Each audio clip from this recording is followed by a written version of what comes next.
وصحبه ومن تبعهم بإحسان إلى يوم الدين وأشهد أن لا إله إلا الله وحده لا شريك له وأشهد أن محمدا عبده ورسوله أما بعد محترم حضرات، آج اللہ سبحانہ و تعالیٰ کی توفیق سے سورۃ بقرہ کا اکثر حصہ بلکہ تیسرے پارے کا بھی کچھ حصہ تلاوت ہوا ہے۔ اللہ سبحانہ و تعالیٰ یہ پڑھنا سننا سنانا اپنی بارگاہ میں قبول فرمائے اور ہماری اس حقیر سی عبادت کو جو بلا شبہ بالکل حقیر ہے، کہاں وہ صحابہ کرام رضوان اللہ علیہ مجمعین کا شوق قیام، اتنا طویل لمبا قیام، اور کہاں ہم جیسے کوہتا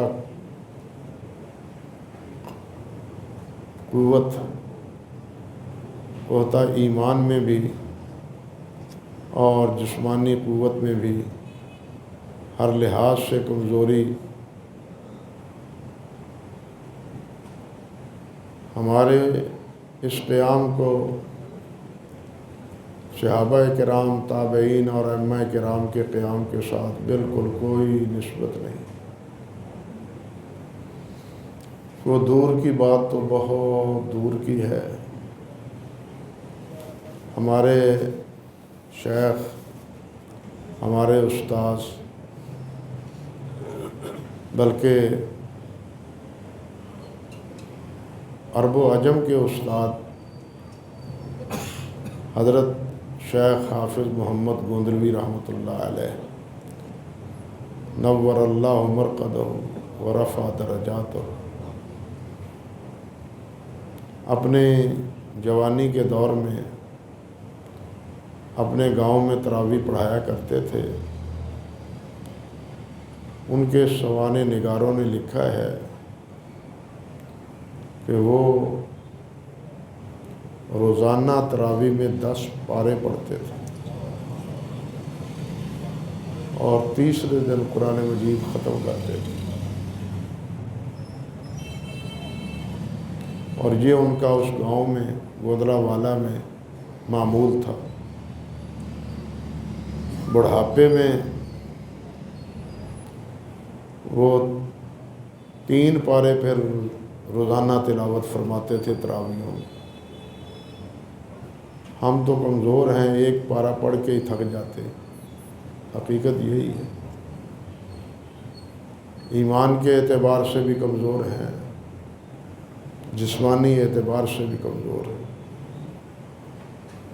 بس وہ ایک لگن ہے، ایک مشابت ہے، ایک موافقت ہے ہمارے اس عمل کو صحابہ کرام اور ہمارے اسلاف کے عمل کے ساتھ، کہ ہم بھی نماز پڑھنے والے ہیں، ہم بھی قیام کرنے والے ہیں، ہم بھی روزہ رکھنے والے ہیں۔ یا اللہ، جس طرح تو نے ان روزے داروں کو اور قیام کرنے والوں کو اپنی رحمتوں سے نوازا ہے، ہم گناہ گاروں کو بھی اپنی رحمت سے نواز دیں۔ بس یہی ایک امید کی رمق ہے، ورنہ ہم اگر اپنے دامن میں نگاہ ڈال کے دیکھیں تو ہمیں اپنی کوتاہیاں اور کمیاں ساری روز روشن کی طرح نمایاں ہو جاتی۔ بس اللہ کی رحمت پر ہی امید ہے کہ اللہ سبحانہ و تعالی کرم فرمائے۔ ہم وہ نمازی تو نہیں ہیں، لیکن نمازیوں میں نام تو لکھایا ہوا ہے نا، بے نماز تو نہیں ہے نا، نمازیوں میں نام رکھوایا ہوا ہے۔ قیام اللیل کرنے والوں میں ہم نے نام لکھوا رکھا ہے، اور یقیناً یہ فرشتے لکھنے والے وہ ہمارا یہ عمل لکھتے ہیں، جس طرح کہ نبی علیہ السلام نے اور اللہ رب العزت نے ارشاد فرمایا ہے۔ تو ہمارا جس طرح یہ نامہ اعمال لکھا گیا ہے، ہمیں اللہ تعالیٰ پر جس طرح اللہ کی رحمت سے ہمیں یہ توفیق ملی ہے،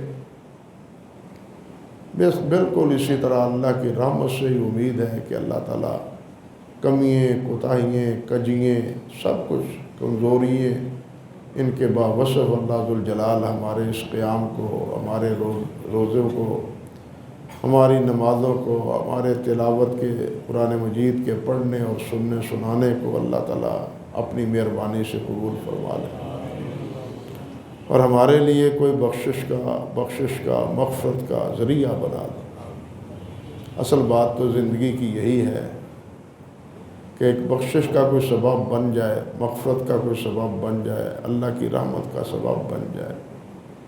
اور یہ نماز ہے، یہ روزے ہیں، یہ حج ہے، یہ صدقات ہے، یہ عمرے ہیں، یہ تلاوت ہے، یہ دعائیں ہیں، یہ سب اللہ ذوالجلال والاکرام کی رحمت کی تلاش میں ہی ہیں، اور اللہ کی بخشش اور مغفرت کی تلاش میں ہی یہ ساری یہ کوششیں ہیں۔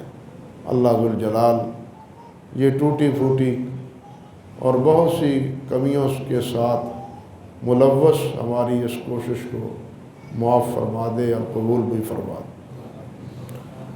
سورۃ بقرہ اللہ کے فضل و کرم سے اس کا اکثر حصہ جس طرح میں نے عرض کیا پورا ہو چکا ہے، اور یہ سورت دوسرے یعنی ہجرت کے تقریباً دوسرے سال اللہ ذوالجلال والاکرام نے نازل کی ہے، جس طرح کہ اکثر حضرات مفسرین رحمہم اللہ نے ذکر کیا ہے۔ بالخصوص دوسرے پارے سے جس میں تحویل قبلہ کا ذکر ہے، اور یہ تحویل قبلہ یعنی نبی علیہ السلام جب مدینہ طیبہ تشریف لائے تھے تو بیت المقدس کی طرف منہ کر کے نماز پڑھتے تھے، لیکن نبی علیہ السلام کی دلی تمنا یہی تھی کہ میرا رخ اللہ ذوالجلال مجھے بیت اللہ کی طرف نماز پڑھنے کی طرف منہ کر کے نماز پڑھنے کا اللہ حکم دے دیں۔ قد نرا تقلب وجهک فی السماء، اللہ ذوالجلال فرماتے ہیں کہ آپ کا چہرہ اٹھتا ہے آسمان کی طرف، کہ کب اللہ رب العزت کی طرف سے حکم آتا ہے کہ بیت اللہ کی طرف منہ کر کے نماز پڑھو، اور بیت المقدس کی طرف منہ کر کے نماز نہ پڑھو۔ 16-17 ماہ گزر جاتے ہیں، اور 16-17 ماہ کے بعد اللہ ذوالجلال والاکرام کا یہ حکم آ جاتا ہے کہ آپ بیت المقدس کی طرف منہ کریں۔ یہاں یہ بات ذہن میں رہنی چاہیے کہ بیت المقدس کی طرف منہ ہو یا بیت اللہ کی طرف منہ ہو، یہ سارا رخ اللہ ذوالجلال والاکرام کی اطاعت اور فرم برداری میں۔ معاذ اللہ ثم استغفر اللہ، کوئی مسلمان، کوئی مومن وہ بیت اللہ کو سجدہ ان کی دیواروں کو نہیں کرتا، بلکہ اللہ کا حکم سمجھ کے کرتا ہے۔ اس دفعہ اللہ ذوالجلال والاکرام نے دسمبر میں اپنے گھر جانے کی توفیق عطا فرمائی۔ وہاں ہمارے ساتھی ہیں جو معتمرین اور حجاج کی رہنمائی کرتے ہیں، فرحات صاحب ان کا نام ہے، مدینہ اپنے مکہ مکرمہ کی جو یونیورسٹی ہے اس کے فاضل ہیں۔ انہوں نے بڑی ہی عجیب بات بتلائی اور بڑا دکھ ہوا یہ بات سن کے کہ آج ایک آدمی نے آ کے پوچھا کہ مولوی صاحب یہ جو کوٹھا بنا ہوا ہے اس کوٹھے میں کس کی قبر ہے؟ اندازہ لگائیے، قبر پرستی کا تصور ہمارے قلب و ذہن میں کتنا راسخ ہے کہ کوئی اس قسم کی اچھا گھر بنا ہوا ہو تو ہمارے تصور میں یہی جاتا ہے اکثر و بیشتر کہ یہاں بھی کوئی قبر ہے۔ بلکہ میں نے تو اپنی آنکھوں سے دیکھا ایک دوسرا مسئلہ بھی کہ وہ ممبر جس پر کھڑے ہو کے عیدین کا اور جمعے کا ائمہ کرام وہاں خطبہ دیتے ہیں، وہ ایک وقت تھا باب بلال کے اندر اس کو کھڑے کر دیتے تھے فارغ وقت میں، اور اس کے اوپر کپڑا ڈال دیتے تھے، کپڑا ڈال دیتے تھے۔ میں نے اپنی ان آنکھوں سے دیکھا کہ لوگ بیت اللہ کو چھوڑ کے اس ممبر، کپڑے ڈالے ہوئے ممبر کے طرف رخ کر کے دعائیں کر رہے ہیں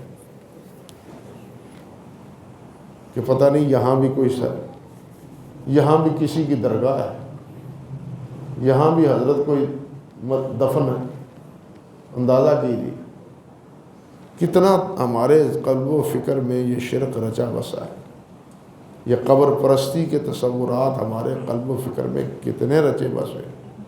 انا للہ و انا الیہ راجعون۔ جبکہ بیت اللہ کی طرف رخ ہو یا بیت المقدس کی طرف رخ ہو، یہ اصل میں سب اللہ کی اطاعت کی بنا ہے۔ اللہ نے حکم دیا، اللہ نے فرمایا بیت اللہ کی طرف، بیت المقدس کی طرف منہ کر کے نماز پڑھو، نبی علیہ السلام نے ادھر منہ کر کے نماز پڑھی۔ آپ کی چاہت کے مطابق نبی اللہ ذوالجلال نے بیت اللہ کی طرف حکم فرما دیا تو نبی علیہ السلام نے بیت اللہ کی طرف منہ کر کے نمازیں شروع کر دی۔ منافقین اور یہود تھے جو معترض تھے، بلکہ بعض نے تو نقل کیا ہے کہ بعض جو کمزور دل کے مسلمان تھے، کمزور ایمان کے مسلمان تھے، وہ نفاق انہوں میں پیدا ہو گیا کہ قبلہ ہی ہمارا دوست نہیں ابھی تک۔ اللہ ذوالجلال والاکرام نے وضاحت فرمائی ہے وَمَا جَعَلْنَا الْقِبْلَةَ الَّتِي كُنْتَ عَلَيْهَا إِلَّا لِنَعْلَمَ مَن يَتَّبِعُ الرُّسُولَ مِمَّن يَنقَلِبُ عَلَىٰ عَقِبَيْهِ، کہ یہ بیت المقدس سے منہ مڑا کے بیت اللہ کی طرف رخ کرنے کا یہ حکم محض اس بنا پر ہے کہ ہم دیکھیں اور لوگوں کے سامنے آ جائے کہ میرے رسول کا تابعدار کون ہے۔ یعنی اصل مقصد تو اللہ اور اللہ کے رسول کی تابعداری ہے، اینٹوں کو سجدہ کرنا نہیں ہے۔ عبادت جس طرح سورۃ قریش میں اللہ نے فرمایا ہے، قریشیوں سے مخاطب کر فَلْيَعْبُدُوا رَبَّ هَٰذَا الْبَيْتِ، جو اس کو بنانے والا ہے، اس کو تکریم، عزت اور محترم بنانے والا ہے، حرم بنانے والا ہے، اس رب کی عبادت کو۔ عبادت اس گھر کی نہیں بلکہ عبادت اللہ کی ہے، رخ اللہ نے فرمایا اس طرف کرو۔ یہی وجہ ہے کہ اس صورت میں اللہ ذوالجلال والاکرام نے آگے جا کے بہت سے مسائل ذکر کرنے کے بعد یہ بات ارشاد فرمائی ہے۔ اسی صورت میں اللہ پاک فرماتے ہیں کہ لیس البر ان تولوا وجوہکم قبل المشرق والمغرب ولکن البر من آمن باللہ والیوم الآخر والملائکۃ والکتاب والنبیین وآت المال علی حبہ ذوی القربى والیتامى والمساکین وابن السبیل والسائلین وفی الرقاب وَأَقَامَ الصَّلَاةَ وَآتَى الزَّكَاةَ وَالْمُوفُونَ بِعَهْدِهِمْ إِذَا عَاهَدُوا وَالصَّابِرِينَ فِي الْبَأْسَاءِ وَالضَّرَّاءِ وَحِينَ الْبَأْسِ أُولَٰئِكَ الَّذِينَ صَدَقُوا وَأُولَٰئِكَ هُمُ الْمُتَّقُونَ۔ فرمایا یہ نیکی نہیں ہے صرف کہ مشرق کی طرف منہ کر لو، مغرب کی طرف منہ کر لو، یہی نیکی نہیں ہے، لیکن اصل نیکی کیا ہے؟ من آمن باللہ، جو اللہ پر ایمان لاتا ہے۔ اگر اللہ پر ایمان نہیں لاتا، وہ بیت اللہ کی طرف ہو یا بیت المقدس کی طرف منہ کر کے نمازیں پڑھے، اس کا کوئی فائدہ نہیں۔ اصل بنیاد تو ایمان پر ہے۔ من آمن باللہ، جو اللہ پر ایمان لاتا ہے، قیامت پر ایمان لاتا ہے، فرشتوں پر اور اللہ کی کتابوں پر اور اللہ کے نبیوں پر ایمان لاتا ہے، یہ ہے نیکی کی بنیاد، یعنی یہ ہے نیکی کی اصل بنیاد۔ اور پھر آگے اس نیکی کے اعمال کا تذکرہ ہے، وَآتَى الْمَالَ عَلَىٰ حُبِّهِ ذَوِي الْقُرْبَىٰ وَالْيَتَامَىٰ، اور مال کو دیتا ہے اس کی محبت کی وجہ سے، اللہ کی محبت کا، حالانکہ مال سے محبت ہے لیکن اللہ کی راہ میں وہ خرچ کر رہا ہے، اور رشتہ داروں پر، یتیموں پر، مسکینوں پر اور مسافروں پر، سوال کرنے والوں پر، غلام آزاد کرنے والوں پر۔ اور یہ نیکی کیا ہے؟ نماز ہے، زکوٰۃ ہے، اپنے وعدوں کو پورا کرنا ہے، جب وہ کوئی کسی سے وعدہ کیا جائے اس وعدہ کا وفا کیا جائے، اور مصائب میں صبر کیا جائے، اور تکالیف میں بھی صبر کیا جائے۔ جب رن پڑے، مقابلہ ہو دشمن سے جہاد میں، تو اس وقت صبر و تحمل کا مظاہرہ کرے۔ فرمایا اولئک الذین صدقوا واولئک هم الصادقون، یہ ہیں سچے لوگ اور یہ ہیں اصل مومن۔ تو یہ صرف بیت اللہ کی طرف یا بیت المقدس کی طرف منہ کرنا، یہی صرف نیکی نہیں ہے کہ یہ نیکی، اصل نیکی تو اللہ پر ایمان ہے، اللہ کی اطاعت ہے، اللہ کے رسول کی فرم برداری ہے۔ تو اس واقعے میں بھی اصل میں جو راز ہے وہ یہی ہے۔ پھر اس پوری صورت میں ایسا معلوم ہوتا ہے کہ مدینہ طیبہ میں آنے کے بعد یہ صورت نازل ہوئی، جس طرح عرض کیا ہے کہ اللہ ذوالجلال والاکرام نے صحابہ کرام کو، مسلمانوں کو ایک دستور العمل دیا ہے۔ اس صورت میں دستور العمل دیا، کیونکہ اس صورت میں پہلے بیان ہو چکا ہے کہ بنی اسرائیل کی مسلسل بدعہدیوں کی وجہ سے اللہ ذوالجلال والاکرام نے ان کی تکریم اور ان کی جو تعظیم تھی یا ان میں جو خصوصیات تھیں وہ سب منسوخ کر دی، وہ ختم کر دی۔ کیوں ختم کی؟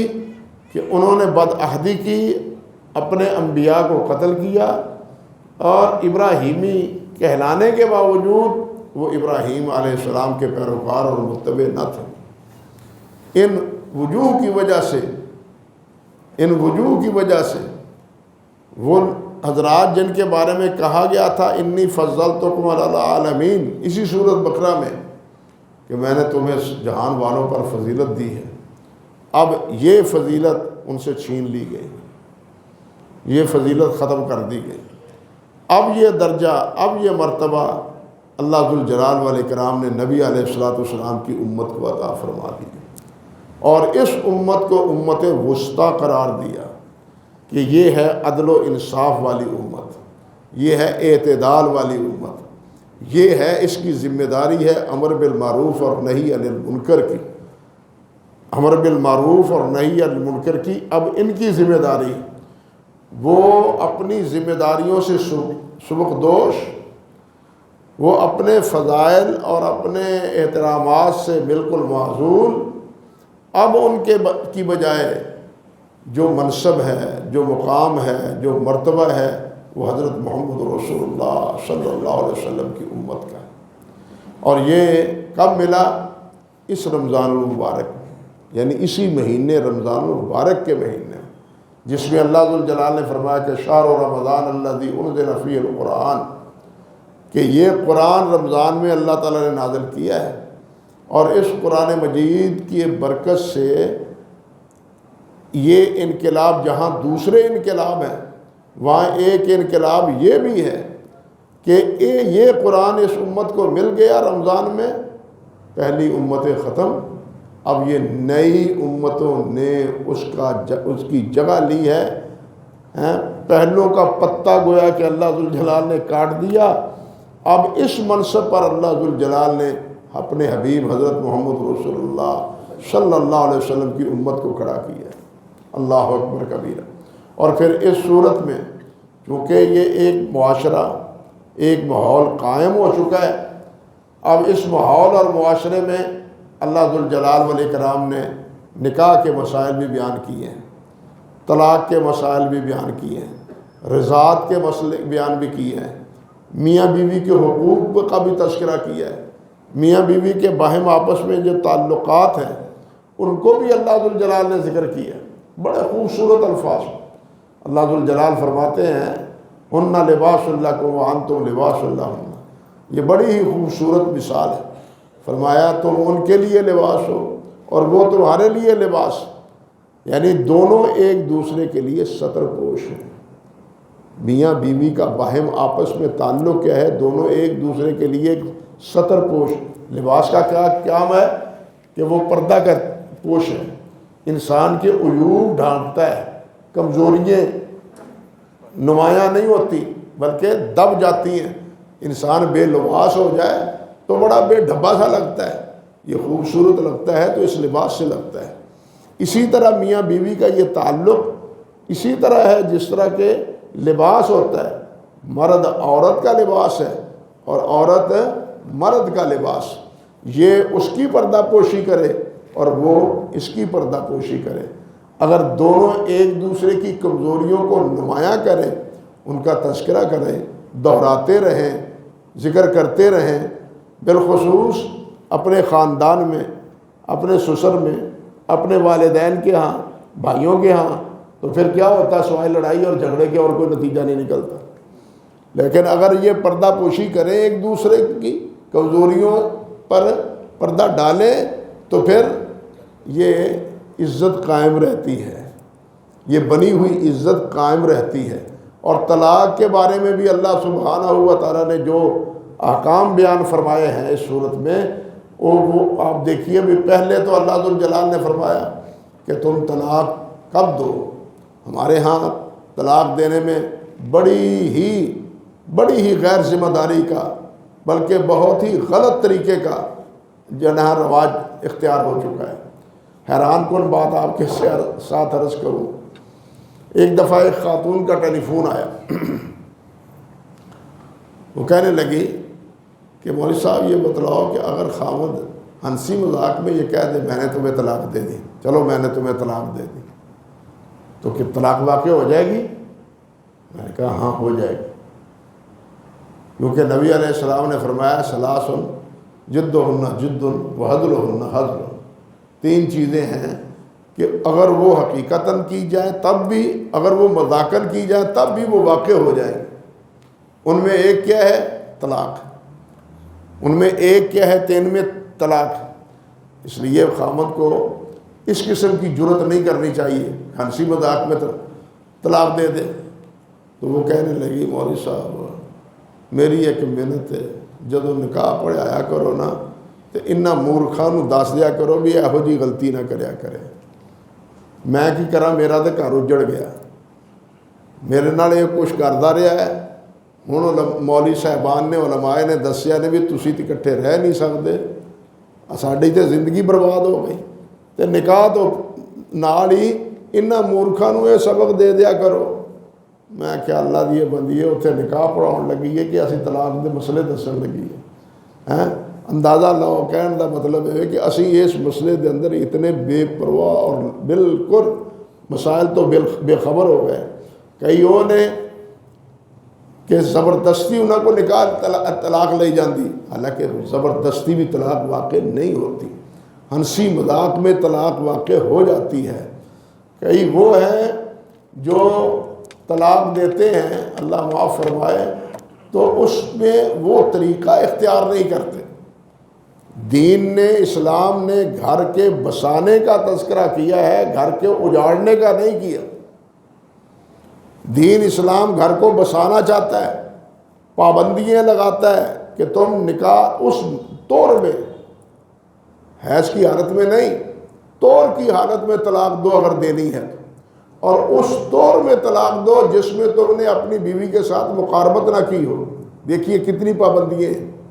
پھر طلاق دینی ہے تو صرف ایک طلاق دو، صرف ایک بار طلاق دو، یہ نہیں پستول کی گولی کی طرح جناب تینوں ایک دفعہ فیر مار دو، نہیں، طلاق کر کے نہیں۔ الطلاق مرتان، ایک دفعہ دو، پھر اس ایک مرتبہ کے بعد عدت اس کی جو ہے 3 مہینے ہے، 3 حیض ہے، 3 مہینے کے کیا مطلب 3 حیض ہے۔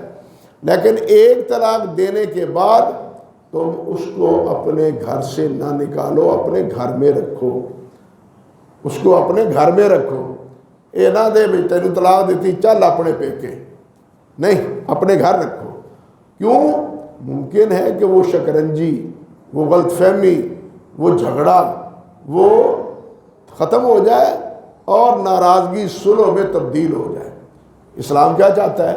بسانا چاہتا ہے نا. اسلام بربادی نہیں چاہتا. اسلام مسلمانوں کی بربادی نہیں چاہتا، نہ گھرانوں کی نہ معاشرے کی. یہاں بھی اسلام نے طلاق کے نظام کو ایسا ٹائٹ کیا ہے کہ میاں بیوی اس بندھن میں ہمیشہ بندھے رہیں. گھر کا اجاڑا گھر کا نہیں ہے، پورے خاندان کا اجاڑا ہے. مت سمجھے یہ کہ ایک گھر کا اجاڑا ہے، ایک گھر کی بربادی ہے، بلکہ پورے خاندان کی بربادی ہے، پورے خاندان کا اجاڑا ہے. تو اس طرح اللہ سبحانہ و تعالیٰ نے نکاح کے، طلاق کے اور حضانت کے یعنی دودھ پلانے کے، پھر دودھ پلانے کے ساتھ جو مسائل پیش آتے ہیں، طلاق واقع ہو گئی ہے، اب اس کا خرچہ کون دے؟ اس خرچے دینے کا ذمہ دار کون ہے؟ اس خرچے کی تعیین کا اصول اللہ ذوالجلال نے بیان کیا ہے. تجارت کے مسائل بیان کی ہے، حلت اور حرمت کے مسائل، حلال اور حرام کے مسائل اللہ ذوالجلال نے بیان فرمائے. تو اسی طرح شراب اور جوا، اس کی بھی حرمت کو اللہ ذوالجلال نے بیان فرمایا اسی صورت میں. پھر حج کا ذکر بھی اللہ ذوالجلال نے کیا ہے، حج کے مسائل اور احکام بھی بیان کیے. اسی صورت میں جہاد کا تذکرہ بھی اللہ سبحانہ و تعالیٰ نے فرمایا ہے. یہ سارے مسائل بیان کرنے کے ساتھ ساتھ اللہ ذوالجلال نے ایک بات ارشاد فرمائی ہے کہ یا ایھا الذین آمنوا ادخلوا فی السلم کافہ. یہ سارا اسلام ہے جو میں بتلا رہا ہوں، طلاق نکاح کے بارے میں، تجارت کے بارے میں، صدقہ خیرات کے بارے میں، نیکیوں کے تمام جو معاملات بتلائے ہیں، امر بالمعروف کے بارے میں، اور باقی جتنے بھی احکام ہیں یہ سب اسلام ہیں. اب اس اسلام کو پورا قبول کرو. ادخلوا فی السلم کافہ، اسلام میں پورے داخل ہو جاؤ. ولا تتبعوا خطوات الشیطان، شیطان کے پیروکار نہ بنو. دو ہی راستے ہیں، ایک راستہ اسلام کا ہے، ایک راستہ شیطان کا ہے. درمیان کی راہ کوئی نہیں ہے. درمیان والا راستہ، بیچ کی راہ، بعض کہتے ہیں نا بیچ کی راہ، گنگا جاؤ گنگا رام، جمنا جاؤ جمنا داس. نہیں، یا اسلام ہے یا کفر ہے، یا ایمان ہے یا کفر ہے، یا رحمان ہے یا شیطان ہے. اللہ نے کیا فرمایا؟ ادخلوا فی السلم کافہ، اور ساتھ ولا تتبعوا خطوات الشیطان. اسلام کے مقابلے میں جس کی بھی پیروی کرو گے وہ شیطان ہے. آپ اس کا جو نام بھی رکھ لیں، جو نام رکھ لیں، جمہوریت رکھ لیں، کیا نام ہے، کیپٹلزم رکھ لیں، کوئی نام آپ رکھ لیں، وہ اسلام نہیں ہے. وہ اسلام نہیں ہے. اسلام وہ ہے جو اللہ ذوالجلال نے اپنے حبیب حضرت محمد رسول اللہ پر نازل فرمایا، اور اللہ نے فرمایا ان الدین عند اللہ الاسلام. اللہ کے ہاں دین اسلام ہے. اب اس کو چھوڑ کے جو آدمی کسی اور طور طریقے کو اختیار کرتا ہے وہ اللہ کے راستے پر نہیں چلتا، اللہ کے راستے کو نہیں اختیار کرتا، بلکہ وہ شیطان کے راستے کو اختیار کرتا ہے. جہاد کا چونکہ اللہ ذوالجلال نے اس میں ذکر کیا ہے، تو وہ جہاد کے موقع پر بالخصوص عصر کی نماز کے وقت بڑا مسئلہ مشکل ہوتا ہے. کاروبار میں بھی، جہاد میں بھی. جہاد میں بھی مجاہدین کہتے ہیں کہ اب آخری نتیجہ نکلنے والا ہے. سمجھے بات؟ آخری نتیجہ نکلنے والا ہے، ہمت کر لو.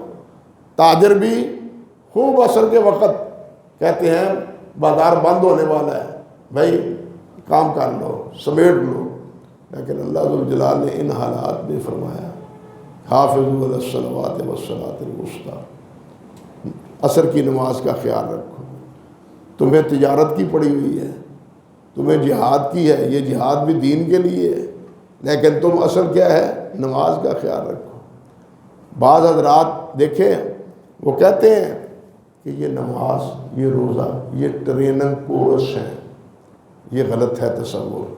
یہ ٹریننگ کورس نہیں ہے، یہ مقصود بالذات ہے. بات سمجھ لو، یہ مقصود بالذات ہے، یہ ٹریننگ کورس نہیں ہے. نماز، روزہ، حج، زکوٰۃ یہ ٹریننگ کورس نہیں ہے۔ آپ دیکھیے کہ عین جہاد کے موقع پر بھی اللہ ذوالجلال نے حکم کیا دیا ہے، لڑائی ہو رہی ہے، دشمن کے ساتھ مقابلہ ہے، 2 گروہ بن جاؤ، 2 حصے بن جاؤ، 2 جماعتیں بن جاؤ، ایک نماز پڑھے، دوسرا دشمن کا مقابلہ کرے۔ بھائی اگر یہ ٹریننگ کورس ہے محض، تو دشمن کے مقابلے میں اتنی پابندی کے معنی کیا ہوئے پھر؟ بات سمجھے یا نہیں؟ تو یہ چیز بتلاتی ہے کہ یہ نماز خود مقصود بھی ذات ہے، اگرچہ جہاد بھی کیوں نہیں، حالانکہ جہاد کس کے لیے ہے؟ دین کے قائم کرنے کے لیے، دین کی سربلندی کے لیے۔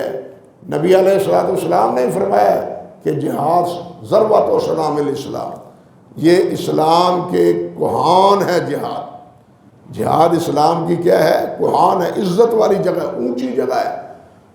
اس جہاد کے دوران بھی اگر نماز کا وقت ہو جاتا ہے تو تم نے نماز ضائع نہیں کرنی۔ تو یہ چیز بتلاتی ہے کہ نماز جو ہے وہ محض ٹریننگ کورس نہیں ہے، بلکہ یہ مقصود بھی ذات ہے۔ اور پھر اس کے بعد ایک واقعہ جہاد کا ذکر کیا ہے دوسرے پارے کے اختتام پر، حضرت داؤد علیہ السلام کا جالوت کے ساتھ، اور اس میں اللہ ذوالجلال والاکرام نے ان کا امتحان لیا اور بتلایا کہ یہ تم ہی جہاد نہیں کر رہے، تم سے پہلے بھی لوگ جہاد کرتے رہے ہیں، میرے پیغمبر داؤد علیہ السلام نے جہاد کیا ہے۔ اور اس کے بارے میں یہ بات بھی علماء نے، مفسرین نے ذکر کی ہے کہ یہ حضرات جو حضرت داؤد علیہ السلام کی کمان میں تھے، اللہ اکبر کبیرہ، ان کی تعداد اصحاب بدر کی طرح 313 تھی، 313 کی تعداد تھی حضرت داؤد علیہ السلام کے ساتھ، جو کفار کے ساتھ لڑنے والے تھے۔ تو اللہ ذوالجلال نے حضرت داؤد علیہ السلام کو فتح نصیب فرمائی، مسلمانوں کو اس وقت فتح نصیب فرمائی۔ پھر انبیاء کا تذکرہ ہے، اس کے بعد پھر اللہ ذوالجلال والاکرام نے، جس کو ہم آیت الکرسی کہتے ہیں، اس میں اللہ ذوالجلال نے اپنی عظمت کا اظہار کیا ہے کہ جس اللہ کے لیے تم مرتے ہو، جہاد کرتے ہو، سمجھ تو لو وہ اللہ ہے کون؟ اللہ لا الہ الا ہو، اللہ وہ ہے جس کے علاوہ اور کوئی الہ نہیں، اللہ لا الہ الا ہو الحی القیوم، وہ اللہ وہ ہے جو حی ہے اور قیوم ہے، زندہ ہے۔ اللہ کے علاوہ ہر چیز مردنی ہے، کل من علیہا فان ویبقی وجہ ربک ذو الجلال والاکرام۔ صرف اللہ ہے جو حی ہے، اور حی بھی ہے، کیوں نہیں؟ لا تأخذہ سنۃ ولا نوم، بھائی موت کا تو کیا تصور، وہاں تو اونگ کا بھی کوئی تصور نہیں، نیند اور اونگ کا بھی اللہ کے ہاں کوئی تصور نہیں۔ اس لیے یہ نیند، یہ اونگ، یہ مرنا، یہ مخلوق کا کام ہے، خالق کا نہیں ہے۔ یہ خالق اس سے دو چار نہیں ہوتا، وہ لوگوں کو موت دیتا ہے، خود نہیں مرتا، وہ لوگوں کو زندگی دیتا ہے، آپ خود حی ہے۔ اللہ اکبر الحی القیوم۔ پھر اللہ ذوالجلال نے اسی صورت میں اپنی عظمت کا اظہار کیا ہے۔ پھر اللہ ذوالجلال نے یہ بھی یہاں بتلا دیا کہ جو اللہ رب العزت کے ساتھ یعنی منسلک رہتا ہے، اللہ پر بھروسہ کرتا ہے، اللہ اس کا مددگار ہوتا ہے۔ اور جو اللہ ذوالجلال والاکرام کے ساتھ اپنا ناطہ توڑ لیتا ہے، پھر اس کا مددگار اللہ نہیں، شیطان ہوتا ہے، پھر اس کا مددگار شیطان ہوتا ہے، اس کی حاجتیں پوری کرنے والا، اس کی ضرورتیں پوری کرنے والا اللہ کا اگرچہ ہوتی من جانب اللہ، لیکن یہ سب آزمائش کے طور پر ہے۔ بات سمجھ لیں، یہ بطور آزمائش کے ہے، اور وہ شیطانی اثرات کے کا نتیجہ ہوتا ہے۔ اور پھر اسی بنا پر اللہ ذوالجلال والاکرام نے حضرت ابراہیم علیہ السلام کا ذکر بھی کیا ہے، جن کی نمرود کے ساتھ اللہ کے بارے میں، اللہ ذوالجلال کے بارے میں گفتگو ہوئی کہ اللہ کی شان کیا ہے، اللہ کا مقام کیا ہے۔ اور نمرود کو جب یہ بات اللہ ذوالجلال کے پیارے پیغمبر حضرت ابراہیم علیہ السلام نے بالآخر فرمایا کہ میرا اللہ تو وہ ہے جو سورج کو مشرق کی طرف سے لے آتا ہے اور مغرب کی طرف لے جاتا ہے، اگر تم الوہیت کا، معبود ہونے کا دعویٰ کرتے ہو، ہاں تمہارے کنٹرول میں اگر کچھ ہے تو پھر سورج کو مغرب کی طرف سے لے آؤ نا، تو لاجواب ہو گیا۔ یہ مثال دے کے سمجھا دیا لوگوں کو کہ اللہ کے مقابلے میں ہر چیز ناکام ہے، اور اللہ کا مقابلہ کرنے والے ہر میدان میں ناکام ہوئے۔ اسی طرح اللہ ذوالجلال کی عظمت کا اظہار آگے دو اور واقعوں سے اللہ ذوالجلال نے کیا ہے۔ ایک خود حضرت ابراہیم علیہ السلام کے بارے میں، ابراہیم علیہ السلام نے کہا کیف تحیی الموتی، یا اللہ موتا کیسے زندہ ہوں گے؟ اللہ نے فرمایا اولم تؤمن، تم مانتے نہیں ہو؟ قال بلی ولکن لیطمئن قلبی، میں مانتا ہوں لیکن میرا دل مطمئن ہو جائے۔ آنکھوں سے دیکھ لو، آنکھوں سے دیکھ لو۔ ایک ہے ایمان بالغیب، ایمان تو ہے لیکن وہی چیز آنکھوں سے دیکھی ہوئی ہو تو پوزیشن کوئی اور ہوتی ہے۔ اللہ ذوالجلال نے فرمایا اچھا 4 پرندے لو، 4 جانور لو، ان کو سداؤ، ذبح کرو، علیحدہ علیحدہ پہاڑ پر ان کا گوشت رکھ دو، پھر ان کو آواز دو۔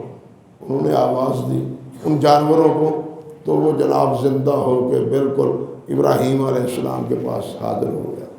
تو ابراہیم، اللہ ذوالجلال نے فرمایا کہ ابراہیم بول اٹھے، مجھے یقین ہو گیا ہے بالکل کہ اللہ ہر چیز پر قادر ہے، اللہ کے لیے کوئی چیز مشکل نہیں ہے۔ یہ ہمیں بھی سمجھایا ہے کہ مان لو کہ اللہ مرنے کے بعد زندہ کرنے پر قادر ہے، اور یہ واقعات دنیا میں ہو چکے ہیں۔ اللہ نے ذبح شدہ چیزیں اور ان کے گوشت علیحدہ علیحدہ جگہ پر تقسیم کیے ہوئے ان کو اکٹھا کر کے پھر ان کو زندہ کیا، اور ابراہیم علیہ السلام کے پاس وہ چل کے آئے۔ یہ چیز دلیل ہے کہ انسان بھی ایک وقت مرے گا، اور مرنے کے بعد اللہ کے حکم سے دوبارہ اٹھے گا۔ یہ اس طرح اللہ ذوالجلال نے سورۃ بقرہ میں یعنی ان مسائل کا تذکرہ کیا ہے۔ باقی اور بھی باتیں ہیں جو باقی رہ گئی ہیں، وہ اللہ تعالیٰ نے چاہا تو آئندہ کل کے سبق میں عرض کرنے کی کوشش کروں گا۔ اقول قولی ھذا استغفر اللہ لی ولکم ولسائر المسلمین۔